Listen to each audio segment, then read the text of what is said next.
तो देखिए चर्चा करते हैं कि इन्फिनेटिव जो है 2+v1 वाला, यानी फुल इन्फिनेटिव, जिसको कि नॉर्मली हम लोग इन्फिनेटिव बोलते हैं, तो यही समझ में आता है कि 2+v1। तो हम लोग ये देखेंगे कि इसका यूज किस किस वर्ब के साथ होता है। तो ये देखना बेकार है इसका यूज किस किस वर्ब के साथ होता है, क्योंकि आपको बोले कि कुछ वर्ब अपने साथ v1 लेते हैं, कुछ वर्ब के साथ v4 होता है, और कुछ वर्ब है या तो v1 या फिर 2+v1, ये दोनों में से कोई एक, और या फिर v4 दोनों लेते हैं, यानी ये भी इस दोनों में से कोई एक ले लिए और फिर नहीं तो ये लिए v4 लिए। जैसे कि अभी हम लोग देखे थे she was feel here notice, she was feel here notice भी क्या था, इसी कॉन्सेप्ट पे था। तो यानी कुछ वर्ब ये हो गए, कुछ वर्ब ये हो गए और कुछ वर्ब ये हो गए। तो अगर इस तीनों वर्ब को अलग कर लिया जाए तो बाकी जो वर्ब बच जाते हैं सबके साथ 2+v1 का यूज होता है। तो उस वर्ब को लिखने से क्या फायदा, उससे बढ़िया है कि आप इस तीनों को देख लीजिए कि v1 में कौन कौन आया। तो अभी v1 में देख लिए कि लेट था, मेक था, हेल्प था, सी है, वॉच है, फील है, हियर है, नोटिस है। उसके बाद फिर देखे कि वुड रैदर भी था, वहां पर भी वो कॉन्सेप्ट चलता था, है ना। रैदर देन तो कोई वर्ब है नहीं, या फिर एंड और बट एक्सेप्ट ये सब वर्ब नहीं है, ये सब तो कंजंक्शंस है। तो ये तो v4 को v4 से जुड़ेगा, 2+v1 को v1 से जुड़ेगा। हम वर्ब की बात बोल रहे थे, तो वर्ब में इतना हो गया। v4 के टाइम पे v4 के वर्ब को देख लिया जाएगा और उसके बाद इसको देख लेंगे। तो इसको देखने की कोई ज़रूरत नहीं है। बस ये याद रखिए कि ज़्यादातर वर्ब जो है क्या होगा, अपने साथ 2+v1 ही लेगा। जैसे आप बोल सकते I can't afford to buy a car, हम जो है गाड़ी नहीं खरीद सकते, तो I can't afford to buy a car. तो यहां पर देखिए अफोर्ड अपने साथ क्या लिया, टू का यूज किया।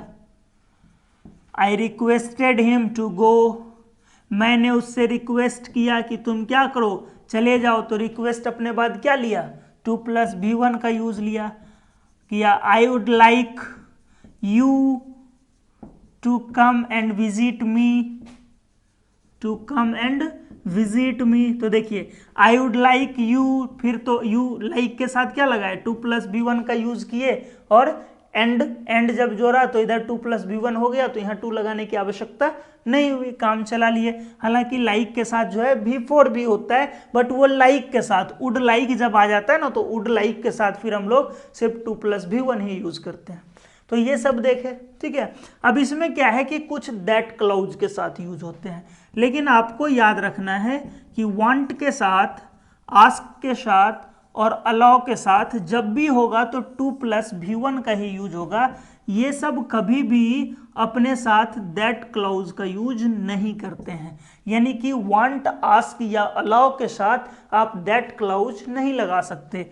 जैसे आप अगर बोलना चाहें कि I want that you should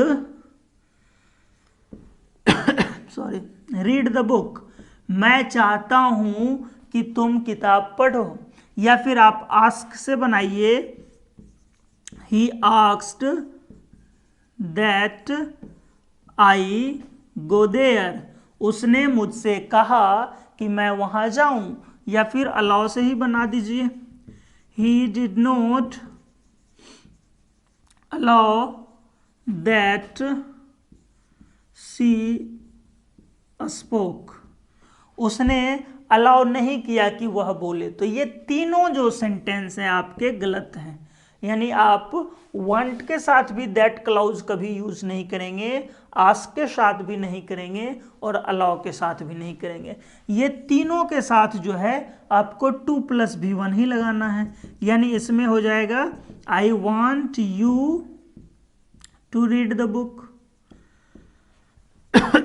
अगर आप आस्क वाले को करेंगे तो क्या होगा, he asked me to go there.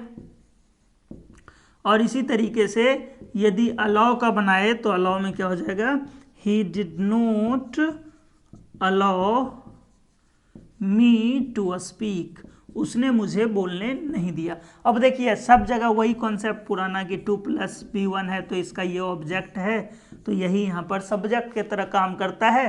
तो I want you to read this book, मतलब किताब तुमको पढ़ना है। He asked me to go there, यानी जाने का काम मुझे करना है। He did not allow me to speak, allow her, she है ना।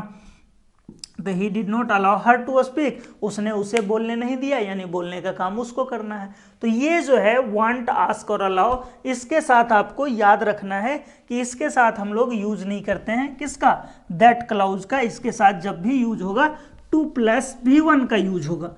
और दूसरा जो एक बात याद रखना है, वहां भी बहुत ज्यादा गलती होता है, जो कि हम लोग पीछे भी देखे थे एग्जाम्पल में, वो याद रख लीजिएगा कि सजेस्ट के साथ जब भी यूज करेंगे तो दैट क्लाउज का ही यूज करेंगे, यानी सजेस्ट के साथ दैट क्लाउज का ही यूज होता है, ठीक है, या फिर V4 का यूज होता है, टू प्लस V1 का यूज नहीं होता है। यानी अगर आप बोलते हैं कि he suggested me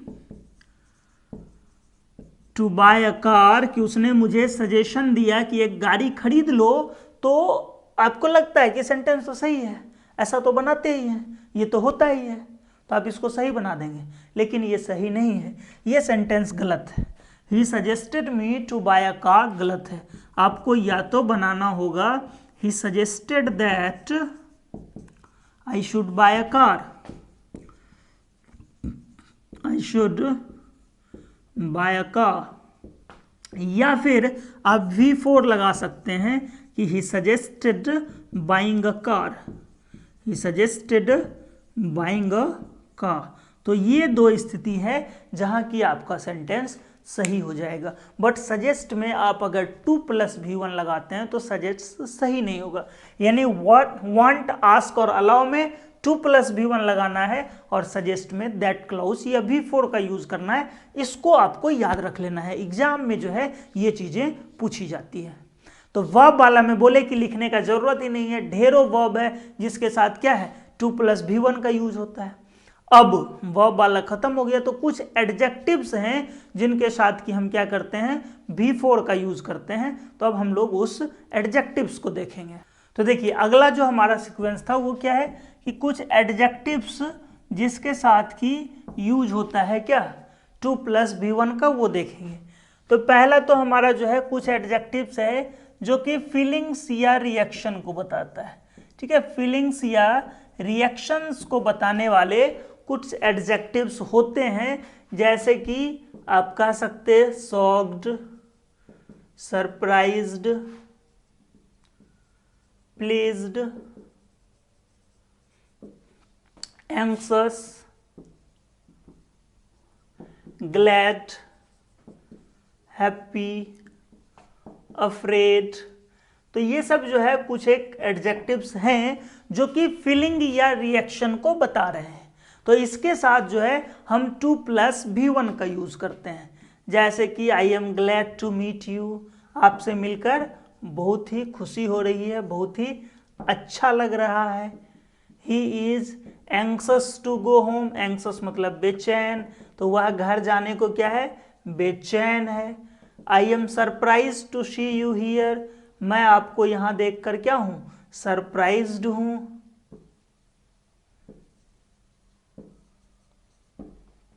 he is pleased,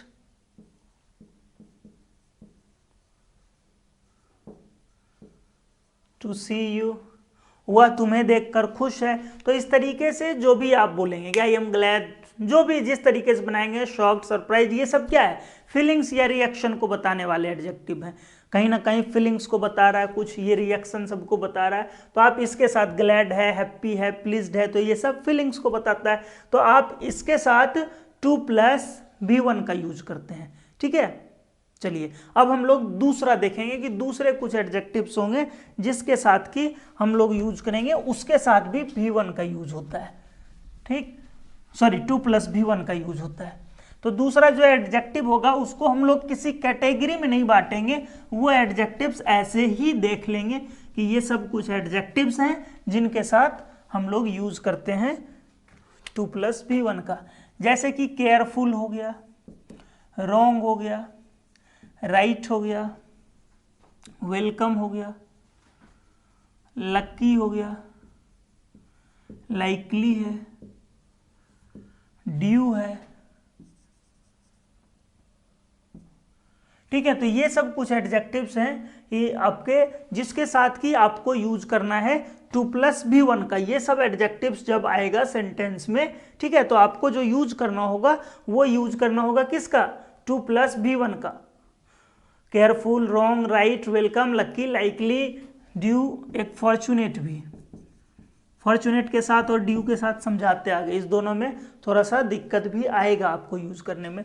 तो ये सब कहीं ना कहीं जो है अपने बाद क्या लेगा, भी वन का यूज करेगा। ही इज वेलकम है ना, ही इज वेलकम या यू आर वेलकम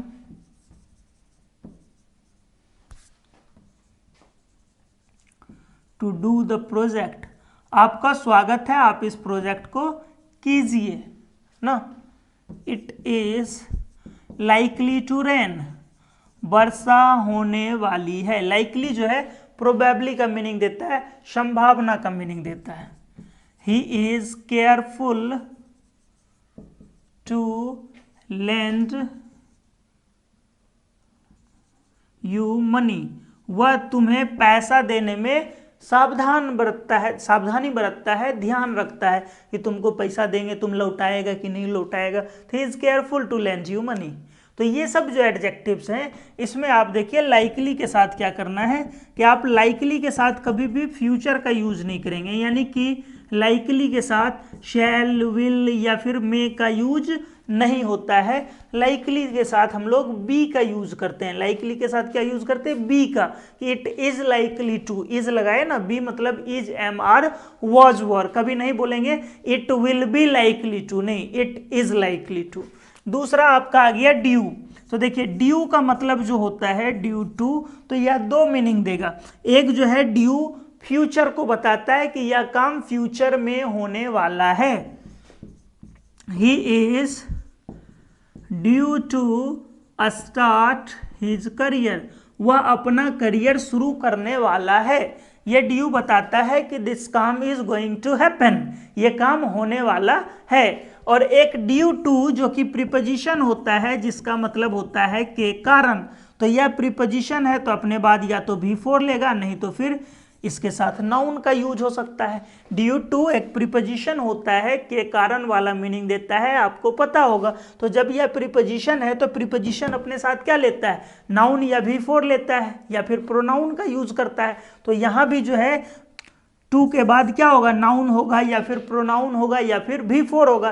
बट इस टू के बाद जब ड्यू फ्यूचर को बताने वाला हो तब उस टू के साथ हमेशा जो है क्या यूज करेंगे, भी वन का यूज करेंगे।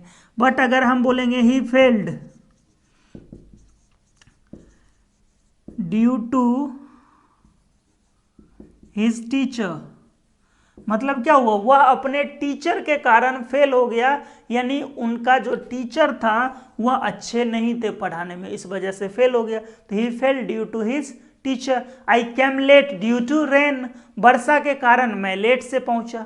आई came late due to traffic jam, traffic jam के कारण मैं लेट पहुंचा। तो ड्यू टू जो है के कारण वाला मीनिंग देता है। और ड्यू टू से ऐसा माना जाता है कि सेंटेंस की शुरुआत नहीं होती है, ड्यू टू से सेंटेंस शुरू करना गलत होता है। एसएससी में भी जो है इस तरीके से माना जाता था और पहले जो क्वेश्चंस आते थे उसमें लोग आंसर बनाते थे। बट इधर जो है जब से एसएससी ऑनलाइन एग्जाम लेने लग गया तो आप देखेंगे कि एसएससी आंसर की प्रोवाइड करती है, तो उसमें जो है वो अपने तरीके से करेक्ट आंसर देता है। तो उसमें देखने को मिला कि ड्यू टू से सेंटेंस में शुरुआत होने के बावजूद उन्होंने एरर किसी दूसरे हिस्से में बनाया या फिर उस सेंटेंस को नो एरर का दिया, यानी कि अब वो भी जो है ड्यू टू का यूज सेंटेंस के शुरुआत में सही मानता है। लेकिन अभी भी कुछ एक ग्रामेरियंस के मानने हैं कि ड्यू टू से आप किसी सेंटेंस की शुरुआत नहीं कर सकते, क्योंकि ड्यू टू प्रॉपर प्रीपोजिशन नहीं है, हमने इसे जबरदस्ती प्रीपोजिशन बना दिया। ड्यू एक एडजेक्टिव था और वहां पर टू लगाकर हमने इसे एक प्रीपोजिशन का रूप दे दिया, तो ये प्रॉपर प्रीपोजिशन नहीं है। जबकि ओइंग टू एक प्रॉपर प्रीपोजिशन है और ओइंग टू का मतलब के कारण ही होता है। तो आप ड्यू टू के बदले चाहें तो ओइंग टू से सेंटेंस की शुरुआत कर सकते हैं, ज़्यादा बेहतर होगा। बट एग्जाम में आएगा तो अब चूंकि मान रहा है तो आप भी मान के चलेंगे। तो यहाँ पर ड्यू टू के साथ एक बार आप नाउन, प्रोनाउन या V4 लगा सकते हैं और दूसरी बार ड्यू टू के साथ आप वर्ब भी लगाएंगे, V1 लगाएंगे। अब हम फॉर्चुनेट को देखते हैं। कि फॉर्चुनेट के साथ जो है क्या होता है, किस तरीके से फॉर्चुनेट का यूज किया जाता है। तो आइए देखते हैं। फॉर्चुनेट में क्या होगा कि इसके साथ दो स्ट्रक्चर का यूज होगा। फॉर्चुनेट का मतलब भी लक्की होता है, भाग्यशाली होता है, ठीक है, कि मैं लक्की हूँ, भाग्यशाली हूँ, ब्लेस्ड हूँ कि ये काम मुझसे हो पाया, या मैंने यह किया, या फिर आपने मुझे चुना। तो फॉर्चुनेट के साथ सिंपल स्ट्रक्चर क्या है कि फॉर्चुनेट के साथ हम लोग 2+v1 लगाते हैं। कोई भी दूसरा वर्ब हो तो 2+v1 ही लगाते हैं। लेकिन अगर वर्ब के रूप में हैव आ जाए तो फिर इन प्लस हैविंग लगाते हैं। यानी कि फॉर्चुनेट के बाद अगर कोई वर्ब हो तो 2+v1 लगाना है, सिर्फ किसको छोड़कर, हैव को छोड़कर, क्योंकि अगर हैव आ जाए तो हैव में फिर आपको इन प्लस v1 लगाना है। आई एम फॉर्चुनेट,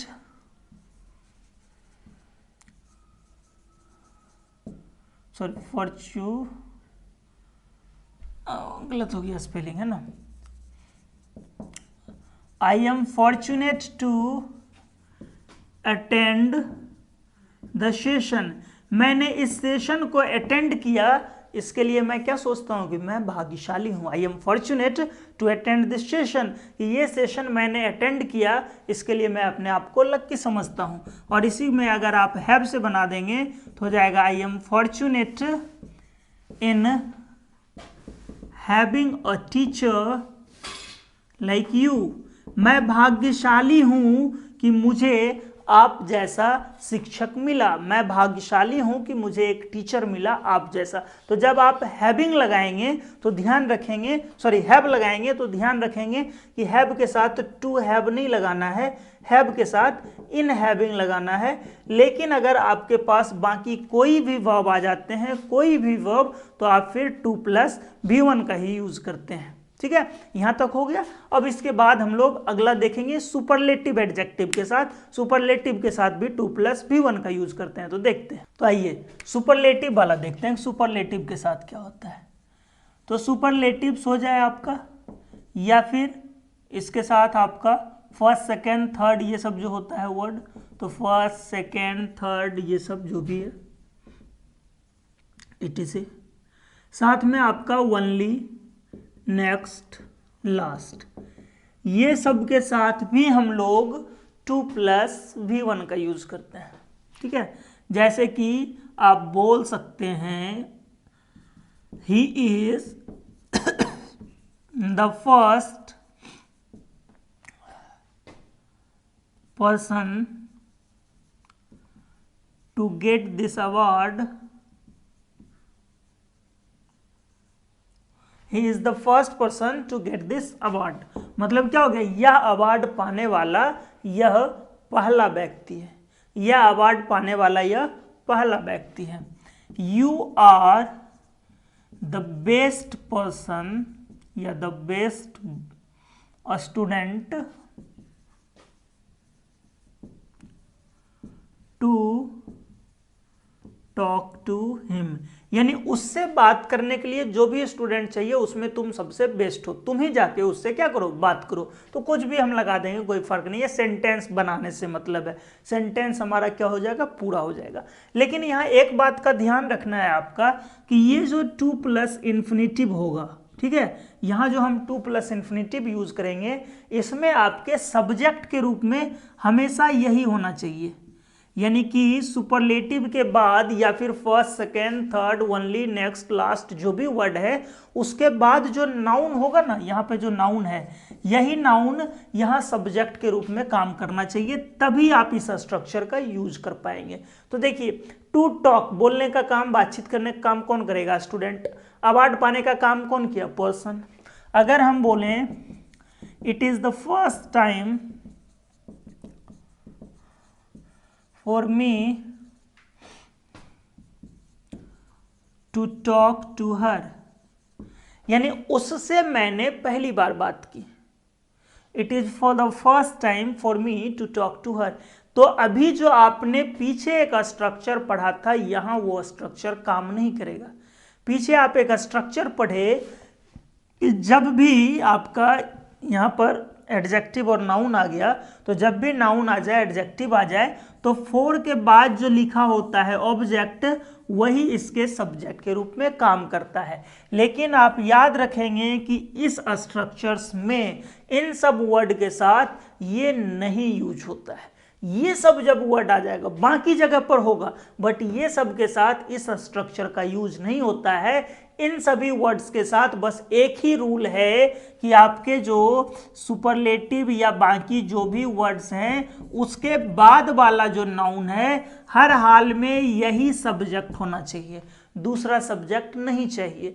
तो यहाँ पर देखिए टू टॉक टू हर का सब्जेक्ट क्या टाइम है। अब ये मी को नहीं फॉलो करेगा, नियम यही कह रहा था, बट यहाँ पर एक्सेप्शन है। ध्यान देंगे इस बात को कि ये अगर हम नॉर्मल सेंटेंस स्ट्रक्चर से बनाते तो बन जाता, बट एक्सेप्शन तो हर जगह पढ़ना पड़ता है। और एक्सेप्शन ही क्या है, खूबसूरती है। सब कुछ अगर एक ही से बनता तो फिर ज़्यादा दिक्कत हो जाता, तो एक्सेप्शन जानना जरूरी है। तो यहाँ वही एक्सेप्शन है। यहाँ पर ये सेंटेंस गलत हो जाएगा क्योंकि टाइम जो है टॉक के लिए सब्जेक्ट का काम नहीं करेगा।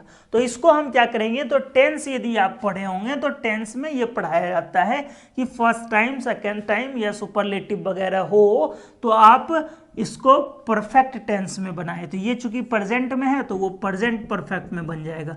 यह हो जाएगा कि it is the first time for me, अब हट जाएगा, अब यहाँ बन जाएगा कि दैट आई हैव, और एवर वगैरह लगा देते हैं, एवर होता है अब तक में कभी, तो एवर का यूज कर लेते हैं। तो I have ever talked to her. It is the first time that I have ever talk to her. यानी कि अगर 2+V1 के सब्जेक्ट के रूप में सुपरलेटिव या फिर ये सब जो वर्ड्स हैं first, second, third, one, only, next, last, ये सब तमाम वर्ड्स, इसके बाद जो नाउन है अगर ये नाउन इसका सब्जेक्ट नहीं हुआ तो ये स्ट्रक्चर वैलिड नहीं होगा। तब हमें क्या करना है, दैट से आगे प्रेजेंट परफेक्ट को जोड़ देना है। अगर यह पास्ट है तो पास्ट परफेक्ट को जोड़ देना है, अगर यह प्रेजेंट है तो प्रेजेंट परफेक्ट को जोड़ देना है। समझ में आई ये बात? चलिए अब हम लोग अगले स्ट्रक्चर की ओर देखते हैं। अगला जो हमारा स्ट्रक्चर होगा वो भी एडजेक्टिव से ही होगा, ठीक है। तो अगला कुछ एक एडजेक्टिव्स हमारे पास होंगे जिससे कि अलग अलग प्रकार के स्ट्रक्चर संभव हैं।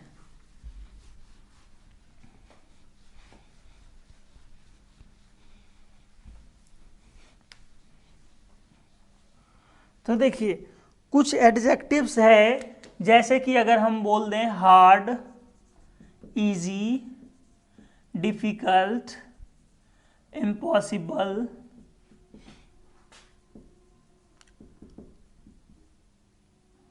है ना। तो ये सब जो एडजेक्टिव है आपका 2+ एडजेक्टिव या फिर एडजेक्टिव प्लस एनफ। चूंकि एनफ का यूज क्या है ना, एडजेक्टिव के बाद ही होता है, ठीक। एनफ का यूज नाउन से पहले होता है लेकिन एडजेक्टिव के बाद होता है। अगर आप एनफ रिच बोलेंगे तो गलत हो जाएगा। सही क्या होगा, रिच एनफ, चूंकि एडजेक्टिव पहले एनफ बाद में। लेकिन अगर आप मनी एनफ बोलेंगे तो गलत हो जाएगा।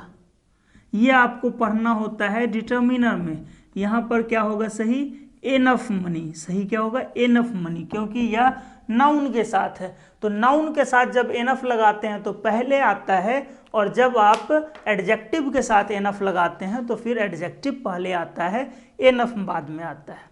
क्लियर? तो इसके साथ क्या होता है ना, हम लोग 2-3 तरह का स्ट्रक्चर यूज कर सकते हैं। जैसे कि हम बोल सकते हैं it is easy to learn English. It is easy to learn English. हम क्या कर सकते हैं, इस इंग्लिश को ही सब्जेक्ट बना सकते हैं। English is easy to learn. तो यहाँ पर जो हमारा सब्जेक्ट है वो बेसिकली क्या है, तो 2+V1 का ऑब्जेक्ट है कि टू लर्न व्हाट, तो टू लर्न इंग्लिश। तो यहाँ पर हम बना सकते हैं कि it is easy to learn English, English सीखना क्या है, आसान है। या फिर बना सकते हैं English is easy to learn, English सीखना आसान है। अगर हम चाहें तो टू को ही पहले ले आए कि to learn English is easy, to learn English is easy, कि अंग्रेजी सीखना ज़्यादा आसान है। तो आप इस तीनों में से किसी भी स्ट्रक्चर में चाहें तो यूज कर सकते हैं। अगर आपको हार्ड लगता है तो it is hard to learn English, English is hard to learn, English is difficult to learn. अगर आपको लगता है कि आप सीख ही नहीं सकते, ऐसा कभी नहीं होगा, बिल्कुल सीख सकते हैं आप, तो आप इम्पॉसिबल यूज नहीं करें, ऐसे ही बना लें। It is easy to learn English, English सीखना आसान है। तो आप ये सब स्ट्रक्चर का जो है आप यूज कर सकते हैं। He is rich enough to buy a car, मतलब हो जाएगा कि उसके पास इतना पैसा है, यानी वह इतना अमीर है कि वह गाड़ी खरीद सकता है। He is rich enough to buy a car. उसी तरीके से टू लगाएंगे, टू के साथ भी हो जाएगा। तो ये हमारे थे एडजेक्टिव्स की कुछ एडजेक्टिव्स हैं जहां पर कि आप इस तरीके के स्ट्रक्चर्स यूज करते हैं। इसके अलावा कुछ नाउन्स भी हैं, बट वो नाउन का क्या है कि क्लियर कट रहता नहीं है कि कौन से नाउन के साथ लगाएंगे, कौन से नाउन के साथ नहीं लगाएंगे। तो इसके लिए, और एग्जाम में ज़्यादा नाउन से पूछा भी नहीं जाता है, तो इसके लिए आप जो है जब आप न्यूज़पेपर पढ़ रहे हो, मैगजीन पढ़ रहे हो, कुछ भी, तो उसमें ध्यान देते रहें कि कौन सा नाउन है, उसके साथ देखिए कहाँ V1 का यूज हुआ। तो इस तरीके से अगर आप एक्टिव लर्निंग में हिस्सा लेंगे, ऐसे सिर्फ हम जो पढ़ा रहे हैं वो आप पढ़ रहे हैं, दैट इज़ पैसिव लर्निंग, उसमें आपको कुछ करना नहीं है, तो फिर ज़्यादा मुश्किल होता है सीखने में, ज़्यादा दिन याद भी नहीं रहेगा आपके पास, चीज़ें भूल जाया करेंगे। लेकिन जब आप एक्टिवली हिस्सा लेंगे उसमें, एक्टिव रूप में, तो फिर चीज़ें जो है आपको ज़्यादा बेहतर हो पाएंगी, अंडरस्टैंडिंग अच्छा रहेगा, ज़्यादा दिनों पर तक समझ पाएंगे। तो न्यूज़पेपर, मैगजीन ये सब पढ़ें तो उस दौरान ध्यान दें कि कौन से नाउन हैं जहाँ की 2+B1 ये सब यूज़ करते हैं। अब हम लोग WH के साथ इसके स्ट्रक्चर्स को पढ़ेंगे। पीछे हम लोग WH में Y पढ़े थे कि Y के साथ V1 का यूज होता है, बट बाकी जो भी WH होते हैं सबके साथ हम 2+B1 का ही यूज करते हैं। जितने भी WH होते हैं सबके साथ 2+B1 का ही यूज होता है। तो अब हम लोग WH को देखते हैं। तो अब जो है हम लोग WH के साथ सीखेंगे कि WH के साथ कैसे 2+B1 का यूज करते हैं। तो अभी बोले कि Y को छोड़कर बाकी जो भी WH है, Y को छोड़कर, ठीक है, एक्सेप्ट Y और Y नोट तो उसी से बन जाएगा। तो इस दोनों को छोड़कर बाकी जो WH है इसका यूज हम लोग इनडायरेक्ट क्वेश्चन में करते हैं। देखिए उसका यूज हम लोग डायरेक्ट क्वेश्चन में कर रहे थे, ये सीधा तौर पे क्वेश्चन बना रहा था, बट इसका यूज हम लोग इनडायरेक्ट क्वेश्चन में करते हैं। इनडायरेक्ट क्वेश्चन यानी कि जब आप डायरेक्ट स्पीच से इनडायरेक्ट में बदलते हैं ना, तो वहां जो यूज होता है वही इनडायरेक्ट क्वेश्चन है। दूसरे शब्दों में समझिए तो जिसमें WH का यूज हुआ हो बट फिर भी वो क्वेश्चन नहीं पूछ रहा हो, आपको जवाब नहीं देना हो, वही इनडायरेक्ट है।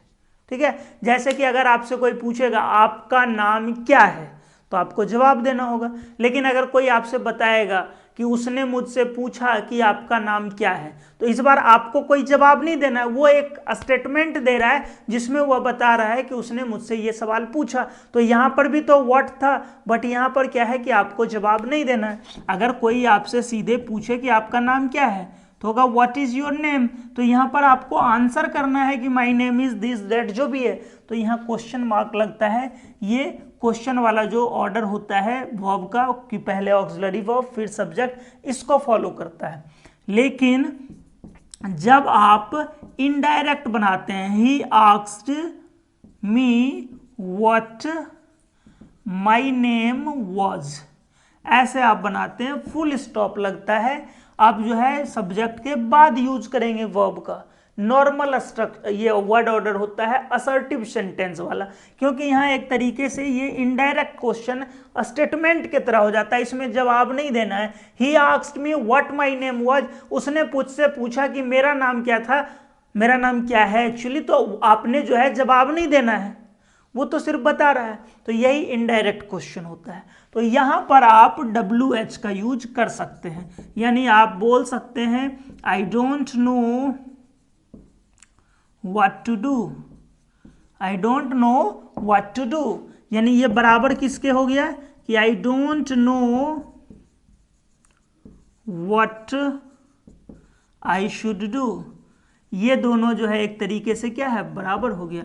आई don't know what to do, मुझे नहीं पता मुझे क्या करना है। लेकिन अगर आपको पूछना है किसी से कि मैं क्या करूं, तो आप कभी मत बोले, वो है ना एक मैं क्या करूं, मर जाऊं तो व्हाट टू डू से आप नहीं पूछ सकते ऐसे क्वेश्चन मार्क। स्पोकन वगैरह में तो चल सकता है, वहाँ पर ग्रामर का कोई मायने नहीं होता है, बट आप कॉम्पिटिटिव इंग्लिश में जो आप तैयारी कर रहे हैं यहाँ नहीं चलेगा व्हाट टू डू। आपको पूछना होगा what should I do, what should I do, ऐसे क्वेश्चन पूछना होगा। ये गलत है। अगर आपको बोलना है कहाँ जाना है, तो आप नहीं बोलेंगे वेयर टू गो, ये गलत है। आपको बोलना होगा वेयर शुड आई गो मैं कहाँ जाऊँ, वेयर शुड आई गो। हालांकि आप इस स्ट्रक्चर का यूज करेंगे बट फुल स्टॉप के साथ। ऐसा स्ट्रक्चर बुक वगैरह का टाइटल नाम लिखाने में ना, हाउ टू लर्न इंग्लिश, देखिए बुक का नाम होता है ना हाउ टू लर्न इंग्लिश। हालांकि सारे लेटर्स बुक वगैरह में कैपिटल नाम में यूज करते हैं, तो आप फुल स्टॉप यूज कर सकते। और यहाँ पर ये जो है क्वेश्चन नहीं पूछ रहा है। ऐसा नहीं है कि एक किताब कोई छाप दिया, हाँ किताब, ऊपर टाइटल रख दिया हाउ टू लर्न इंग्लिश, अब पूरा पेज खाली छोड़ दिया कि बच्चों से सलाह मांगा है कि चलो बच्चों तुम लोग बताओ कि अंग्रेजी कैसे सीखा जाए। तो how to learn English question mark नहीं, how to learn English full stop. ठीक है, बुक है तो बुक के नाम में फुल स्टॉप नहीं होगा, इंस्ट्रक्शन होगा तो फुल स्टॉप लगा भी सकते हैं। तो ये क्वेश्चन नहीं पूछता बल्कि ये बताता है कि मैं तुम्हें बताऊंगा कि हाउ टू लर्न इंग्लिश, अंग्रेजी कैसे सीखा जाए। What to do if it catch fire, अगर आग लग जाए तो क्या करना चाहिए, तो व्हाट टू डू यहाँ पर जो है वो लिखा रहता है लिस्ट कि ये काम करें वो काम करें, वो पूछता नहीं है आपसे। तो डायरेक्शन वगैरह में ना, निर्देश इंस्ट्रक्शन में जो है वहाँ पर WH के साथ टू का यूज हम लोग करते हैं, बट वो क्वेश्चन मार्क नहीं लगाना है, ये बात का ध्यान रखना है। वहाँ क्वेश्चन मार्क नहीं लगता है, वो नॉर्मल जो है सेंटेंस बनता है कि how to learn English, that means I am going to tell you how to learn English, मैं आपको बताने वाला हूँ कि अंग्रेजी कैसे सीखना है। व्हेन टू स्टार्ट, यूट्यूब पे कोई आया वो मोटिवेशनल स्पीकर वगैरह ये सब आएंगे तो वो अपना थंबनेल का व्हेन टू स्टार्ट, मतलब मैं बताऊंगा कि कब आपको, when to start your business, कि कब आपको अपना बिजनेस शुरू करना चाहिए। ये नहीं कि वो पूछते हैं, तो इसीलिए पूछने वाला में आप कभी भी WH का यूज नहीं करेंगे, सीधा सिर्फ वाई का कर सकते, और वो भी बेयर इन्फिनेटिव के साथ। वाई के साथ सिर्फ V1 होता है, बाकी WH के साथ 2 + V1 होता है, बट किस में, इनडायरेक्ट क्वेश्चन में, यहाँ पर आप यूज नहीं करेंगे। इतना बात समझ में आ गया? ठीक है, अब हम लोग देखेंगे कि इन्फिनेटिव एक सेंटेंस में जो यूज होता है, तो चूंकि इन्फिनेटिव होता क्या है, एक नाउन होता है। इन्फिनेटिव क्या है, एक नाउन के तरह यूज होता है। दूसरा, इसमें एक वर्ब भी लगा हुआ है, तो एट द सेम टाइम यह वर्ब का भी रूप प्ले करता है, यानी इन्फिनेटिव नाउन और वर्ब एक ही बार में होता है। तो नाउन एक सेंटेंस में कहाँ कहाँ यूज हो सकता है, इसको मिटा लेते हैं। नाउन जो है एक सेंटेंस में कहाँ यूज हो सकता है, तो आपको पता है कि नाउन किसी सेंटेंस में सब्जेक्ट के रूप में यूज हो सकता है, कॉम्प्लीमेंट के रूप में यूज हो सकता है, या फिर ऑब्जेक्ट के रूप में यूज हो सकता है। कुछ एक नाउन होते हैं, नाउन फ्रेज, जो कि एडवर्बियल के रूप में यूज होते हैं, जब वह व्हाई, व्हेन, वेयर ये सब चीज़ों का जवाब देता है, तो उसको तो भी देखना नहीं है। थोड़ा सा अब चूंकि कॉम्प्लीमेंट आएगा, तो कॉम्प्लीमेंट समझने के लिए थोड़ा सा समय दे दीजिए और समझ जाइए कि ऑब्जेक्ट और कॉम्प्लीमेंट में क्या अंतर है। जैसे आप बोलते हैं I have a car,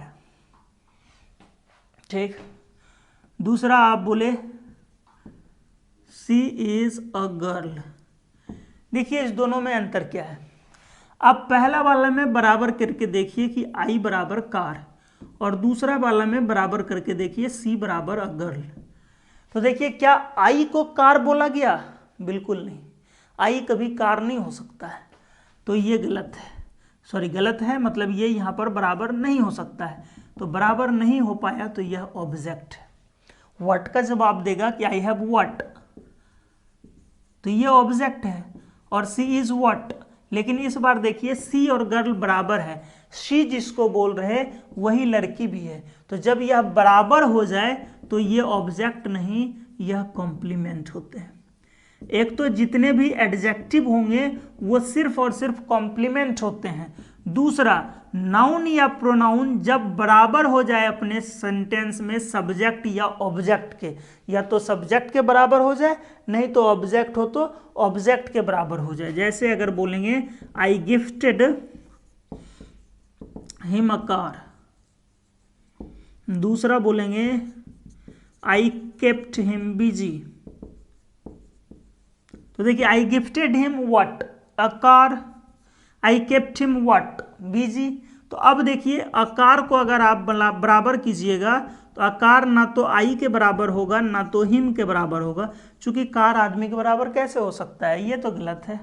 but दूसरा में अगर आप यूज करेंगे तो आई बिजी नहीं था बट ही बिजी था। आई केप्ट हिम बिजी मतलब क्या, मैंने उसे बिजी रखा। आई केप्ट हिम बिजी, मैंने उसे बिजी रखा।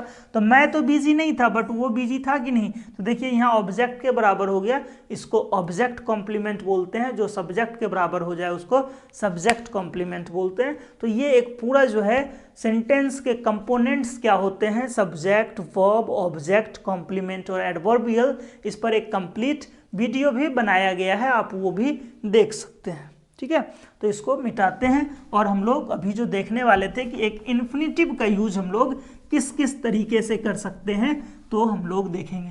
तो एक इन्फिनिटिव आपका सब्जेक्ट हो सकता है, जैसे कि अगर हम बोले to speak English is easy, अंग्रेजी बोलना आसान है। तो आप देखिए इसमें आपका यह सब्जेक्ट है कि व्हाट इज ईजी, आसान क्या है, तो अंग्रेजी बोलना। अब इसमें भी मेन जो आपका सब्जेक्ट हो गया वो हो गया टू स्पीक, और ये अब नाउन की तरह यूज हो गया। चूंकि सब्जेक्ट हो गया तो सब्जेक्ट हो गया तो वह नाउन है, तो ये नाउन भी है। लेकिन देखिए उसी टाइम पे ये अपना एक ऑब्जेक्ट लेके भी आया है, तो ये भी बता रहा है कि हम वर्ब भी हैं। To speak what, to speak English, noun तो ऑब्जेक्ट ले नहीं सकता, बट ये इन्फिनिटिव चूंकि वर्ब भी होता है तो ये अपने साथ ऑब्जेक्ट भी ले सकता है। तो यहाँ यह सब्जेक्ट के रूप में आया और क्या किया है, ऑब्जेक्ट लेके आया है। I want to speak English. तो देखिए यहाँ पर टू स्पीक इंग्लिश किसके बराबर आया, तो हम बोल सकते थे ना I want a book, I want a book, मुझे एक किताब चाहिए। तो अब बुक यहाँ पर ऑब्जेक्ट है या नहीं, तो बिल्कुल यह ऑब्जेक्ट है। तो उसी तरीके से टू स्पीक इंग्लिश आया, यानी टू स्पीक इंग्लिश भी क्या हो गया आपका, ऑब्जेक्ट हो गया। और फिर इंग्लिश स्पीक का ऑब्जेक्ट हो गया, टू स्पीक इंग्लिश वांट का ऑब्जेक्ट हो गया। वर्ब का ऑब्जेक्ट होता है ना, तो वांट का ऑब्जेक्ट हो गया क्या, व्हाट डू यू वांट, तो I want to speak English. और इंग्लिश जो है किसका हो गया, स्पीक का, क्या स्पीक व्हाट, स्पीक इंग्लिश। तो इसमें ये जो यहाँ से यहाँ तक है स्पीक, चूंकि स्पीक वर्ब है, तो वर्ब है तो ये तो अपने साथ लेके आएगा ही, ऑब्जेक्ट ले ही सकता है। ये एडवर्बियल भी ले सकता है, कॉम्प्लीमेंट भी ले सकता है। समझ में आ रही है ना बातें। अब ये जो है आपका my ambition is to speak English, मेरा लक्ष्य है कि मैं अंग्रेजी बोलूं। तो इस बार देखिए क्या है, यह बराबर है। यहाँ पर आई बराबर टू स्पीक इंग्लिश नहीं हो सकता था, बट यहाँ पर माई एम्बिशन बराबर व्हाट, टू स्पीक इंग्लिश। तो जब बराबर हो गया तो वह कॉम्प्लीमेंट हो जाता है। तो टू स्पीक इंग्लिश यहाँ पर क्या है, कॉम्प्लीमेंट हो गया, और स्पीक का ये अपना फॉर्म है। तो ये तीनों पोजीशन जो है, और यहाँ पर ध्यान रखेंगे कि हमेशा आपका जो वर्ब होगा वो सिंगुलर होगा, क्योंकि यहाँ जो सब्जेक्ट है वो तो टू स्पीक है, इन्फिनिटिव है। तो इन्फिनिटिव या जिरंड जब सब्जेक्ट होते हैं तो वो सिंगुलर होता है, ये तो इसका ऑब्जेक्ट है ना।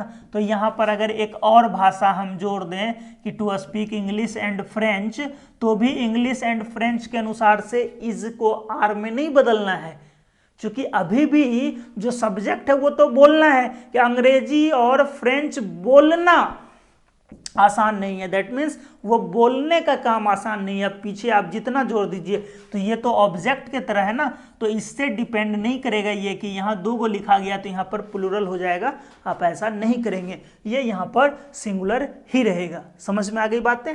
अब ये चूंकि जो है आप यूज कर रहे हैं, ये इन्फिनिटिव है, इन्फिनिटिव नाउन के तरह यूज हो रहा है।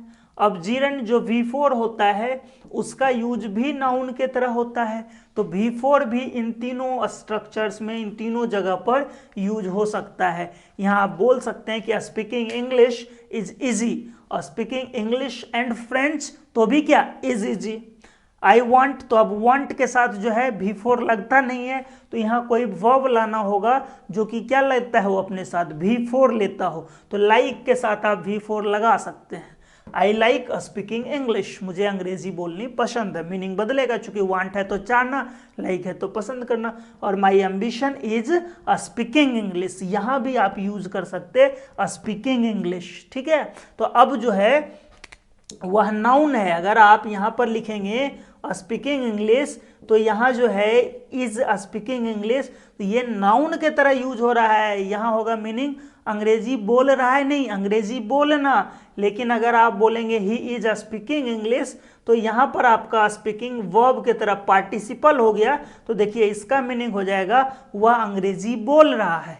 ही इज स्पीकिंग इंग्लिश, वह अंग्रेजी बोल रहा है। लेकिन माई एम्बिशन इज स्पीकिंग इंग्लिश, मेरा लक्ष्य अंग्रेजी बोल रहा है नहीं। ऐसा कैसे होगा कि माई एम्बिशन इज स्पीकिंग इंग्लिश, कि मेरा एम्बिशन अंग्रेजी बोल रहा है, नहीं, मेरा एम्बिशन अंग्रेजी बोलना है। तो जब आप जीरंड वाला फॉर्म में निकालते हैं ना, तो इसका मीनिंग यही आता है, ना, ने, नी, V4 का, और इसमें जो है ये चेंज हो जाता है। तो यहाँ माई एम्बिशन इज स्पीकिंग इंग्लिश मतलब हो गया कि मेरा एम्बिशन अंग्रेजी बोलना है। बाकी हम लोग फिर जब अभी जीरंड की चर्चा करेंगे तो जीरंड में भी इस चीज़ों को समझेंगे। तो अब जो है इन्फिनिटिव यहाँ पर, अब चूंकि इसका जो पैसिव है और इसका जो परफेक्ट है उसकी चर्चा ऑलरेडी पहले के ही स्ट्रक्चर में कर दी गई है, तो यहाँ पर करना कोई खास मायने नहीं रखता है, ठीक है। हाँ, कुछ बातें हैं कि जैसे याद रखने योग्य, दोनों में एक एक बात है कि पैसिव में जब आप लगाते हैं तो टू ब्लेम का यूज जो है सिंपल हो जाता है, इसका पैसिव नहीं बनाते हैं। इससे एग्जाम में आपके क्वेश्चंस पूछे जाते हैं, तो आप इस पॉइंट को याद रख लेंगे कि टू ब्लेम का टू बी ब्लेम्ड नहीं करते हैं, टू ब्लेम में काम चलता है। और परफेक्ट में जो है बी के साथ, ठीक है, बी मतलब is, am, are, was, were, mean के साथ, मीन मतलब अर्थ होना, और वुड लाइक के साथ, ये तीन ऐसे हैं कि इसके साथ अगर आप परफेक्ट इन्फिनिटिव लगाते हैं तो यह अनरियल मीनिंग दे देता है, यानी कि ऐसा जो है होने वाला था बट हुआ नहीं, ऐसा इसका मीनिंग आ जाता है। जैसे अगर आप बोलेंगे I meant to have telephone you, मतलब मैं सोचा था कि तुमको टेलीफोन करूं बट मैंने टेलीफोन किया नहीं। I was to have gone there, मैं वहां जाने वाला था बट मैं गया नहीं। I was to have gone there, मैं जाने वाला था बट गया नहीं। I meant to have gone there, मैं जाने वाला था गया नहीं। तो ये जो है कोई बहुत ज़्यादा इसका ये है नहीं, ये अलग अलग चैप्टर में भी पढ़ लेते हैं। जब हम लोग ऑक्सिलरी वर्ब पढ़ते हैं तो वहीं पर जो है बी के साथ पढ़ लिया जाता है, तो इसलिए यहाँ पर छोड़ दे रहे हैं। अब हम लोग आगे शुरू करते हैं जीरंड के बारे में। अगला जो अब शुरू होगा कि जीरंड का यूज कहाँ होगा, यानी हमने देख लिया कि किस वर्ब के साथ V1 का यूज करते हैं, कहाँ पर हम लोग 2+V1 का यूज करते हैं, इसमें हमने एडजेक्टिव्स वगैरह भी देख लिया। अब हम देखेंगे कि जीरंड में कि किस वर्ब के साथ V4 का यूज करते हैं और किस वर्ब के साथ दोनों का यूज करते हैं, ठीक है। उसके बाद फिर हम लोग पार्टिसिपल की ओर मूव करेंगे। तो आइए जीरंड को देखते हैं। इसमें 2+V1 वाला में तो ज़्यादातर चीज़ें याद करने की हैं, चूँकि वो वर्ब से रिलेटेड है कि इसके साथ चलो लगाना है तो कुछ हो नहीं सकता। यहाँ पर ये वाला जो कॉन्सेप्ट होता है जहाँ पर कि V4 सिर्फ लगता है तो वो भी आपको याद करना है, बट जिस वर्ब के साथ दोनों लगता है तो वहाँ पर समझने वाला चीज़ है। तो हम लोग आइए जीरंड शुरू करते हैं।